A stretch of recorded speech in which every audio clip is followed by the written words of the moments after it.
Hi guys, this is Frankie for the Pixel Slayers. Today I have a unique controller for the Super Nintendo. Kind of looks familiar, doesn't it? So stay tuned.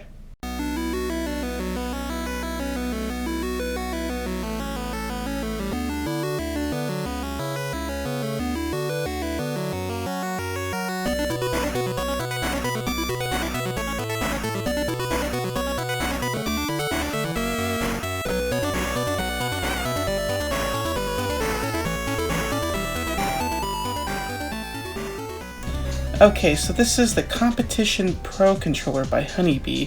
It's also known as the SF3, which I assume stands for the Super Famicom 3. This controller I recently found and I just had to pick up.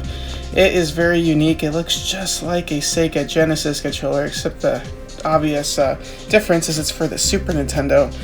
And I used it for a little bit, and I gotta say, it's pretty close. Size-wise, it's identical. It's identical size. It's maybe a little thinner, but it's pretty close. The buttons do feel natural with the layout, and the D-pad feels pretty close. It's a little louder than the Genesis and a little mushier, but it's pretty close.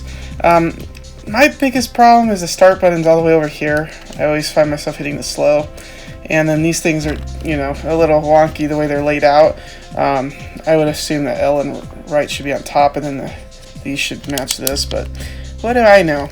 The L and R feel pretty good. I feel like they should be a little higher up, but, they get the job done.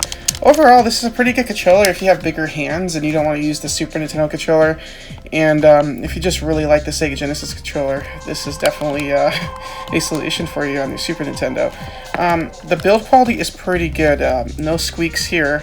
They did match the feel of the Sega Genesis controller all the way down to the plastics. Like, it literally feels like it's the same plastic. The cable it comes with is pretty long. It's 6 feet long. I believe this regular Super Nintendo controller is only 4 feet long, so that's a nice plus. Yeah, it's pretty sturdy, and it's pretty nice. I guess the only caveat is it's super hard to find these. Competition Pro does make another controller, but it's more like a standalone, generic Super Nintendo controller. It doesn't quite look like this. So if you're looking for this controller, you want to search for the SF3 Competition Pro, and it might be a little hard to come by. I know I had a hard time finding another one online. Just for a couple of comparisons, here's a Super Nintendo controller, and here is the Competition Pro controller. You can tell it's quite a lot bigger. The layout's a little different on these buttons. I noticed that these are just slightly slanted lower than these buttons. That might bother a few people, but for me, I didn't really notice too much of a difference. If you play Mario, though, and you find yourself holding this down and trying to jump, this will be kind of awkward. That's probably the biggest point off for this controller, is that these buttons, I feel like they should be slightly moved down. It's a little different feeling when you're trying to press these together. But, for a fighting pad, this is pretty nice. Yeah, you can see how much shorter and how much smaller the regular Super Nintendo controller is next to this big giant mammoth. And then compared to the Sega Genesis controller, it's pretty much identical. The cut is pretty close. It might be a little slimmer down here, and it might be a little thinner. It pretty much matches the original Genesis controller to a T.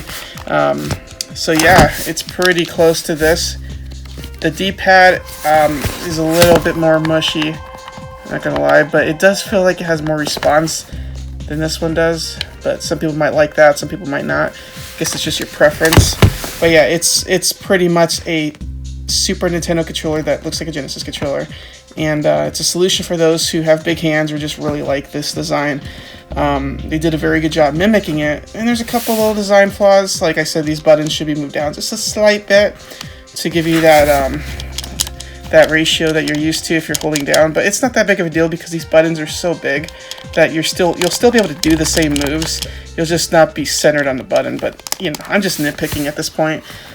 So yeah, I just wanted to show you guys this controller because it's pretty unique and there's not a whole lot of them out there in the wild, and I just thought this was such a cool idea. So I hope you enjoyed this video. Thanks for watching. Bye!